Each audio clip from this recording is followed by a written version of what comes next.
Em 2008, o CEBMAR, Centro de Biologia Marinha da USP, a Universidade de São Paulo, completa 46 anos de descobertas. E a equipe do Diário Ecologia esteve lá para conhecer as pesquisas que têm como fonte de inspiração os oceanos do planeta.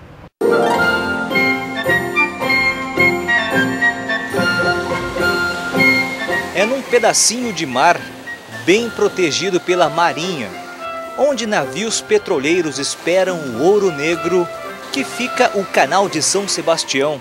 E desde a década de 50, o CEBMAR, Centro de Biologia Marinha da USP, Universidade de São Paulo. Daqui nasceram pesquisas importantes que ajudaram a comunidade científica a entender os mistérios do mar, descobrir novas espécies de animais e vegetais. Trabalho que fica até mais agradável nos laboratórios rodeados pela Mata Atlântica. O prédio principal fica bem em frente à Praia do Segredo. Nome sugestivo, afinal os cientistas dizem que sabemos apenas 1% do que essa imensidão azul tem para ensinar. Álvaro Migoto é o diretor do CEBMAR. Existem estimativas aí que ainda há um número de espécies, por exemplo, muito maior para ser descoberto, e a gente tem visto isso mesmo, né? Ainda há fronteiras muito grandes, não só lá no Mar Profundo, que é a grande fronteira talvez, que está na mídia, que todo mundo fala e realmente é uma verdade, é interessante, mas mesmo em regiões, mesmo aqui na praia, por exemplo, certamente ainda há muito que se descobrir. Há muito mesmo. Por isso que os trabalhos no Centro de Biologia Marinha começam bem cedo para aproveitar a maré baixa. O pesquisador português Augusto Flores vai mostrar os estudos realizados para entender como é a vida que se desenvolve nas costas rochosas. Só nesta pedra vivem milhares de organismos diferentes. Na parte de cima está um tipo de craca. Logo abaixo, numa faixa mais escura, estão os mexilhões e em seguida outro grupo diferente de craca. Animais importantes porque ajudam na filtração da água.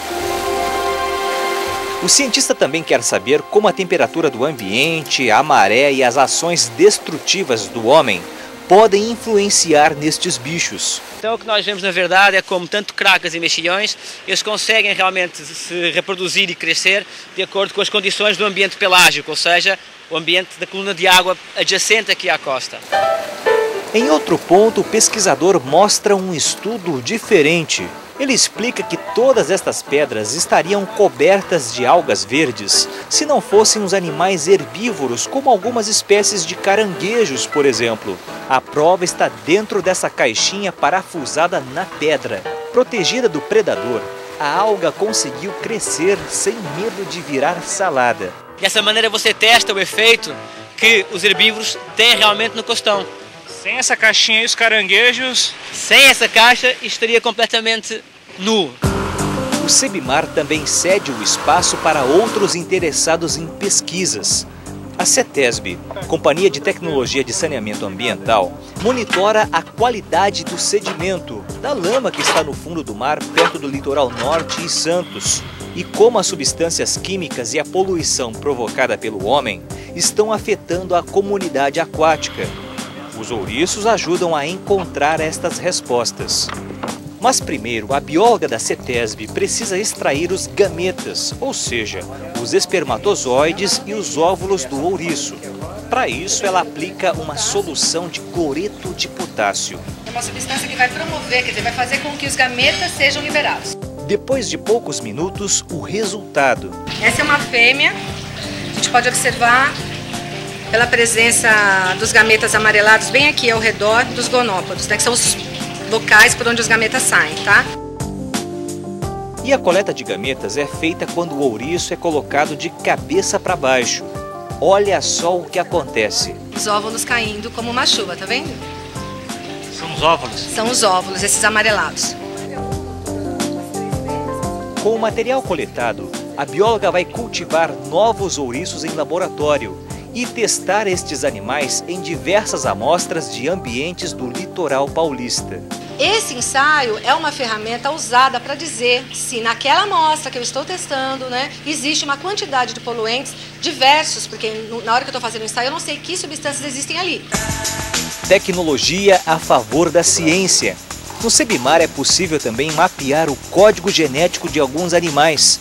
Com este teste, que parece simples, os cientistas querem entender a evolução dos corais brasileiros e também comparar o DNA de espécies exóticas que estão aparecendo no litoral paulista.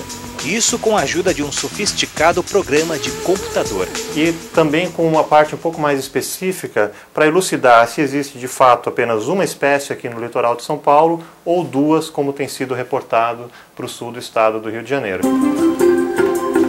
Aqui no Sebimar, estudantes já fazem descobertas importantes. Olhando assim, parece que nesse recipiente não tem nada. Mas bem de perto e com a ajuda da luz, surgem pequenos seres que parecem guarda-chuva. Se trata de uma nova espécie de água-viva que Ana Flora encontrou. Não catalogada? Não catalogada. Os dados que eu consigo vão servir para pesquisadores que buscam preservar a espécie e entender todo o ecossistema. E agora vamos ao trabalho de campo, ou melhor, de mar. No barco do Centro de Biologia Marinha, o pesquisador Alberto Lindner sai em busca de amostras para análise. O interesse é por seres minúsculos chamados de plâncton.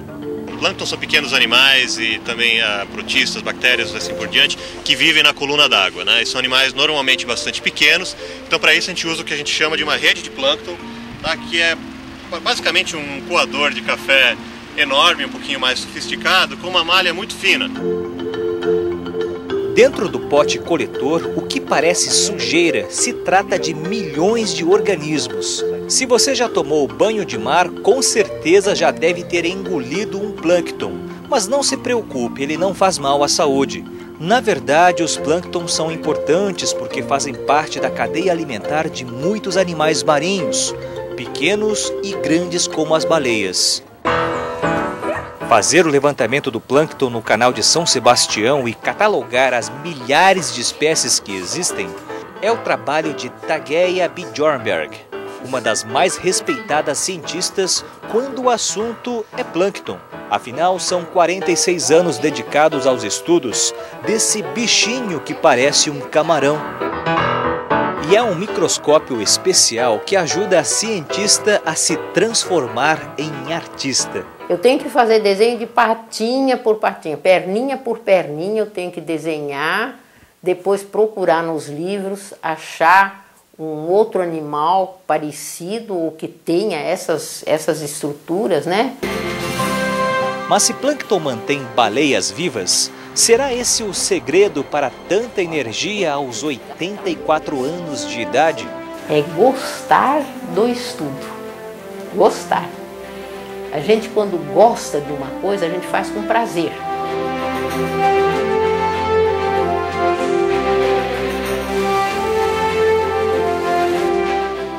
Flagrante de nossas câmeras, por que os pinguins estão aparecendo nas praias paulistas? Veja a seguir.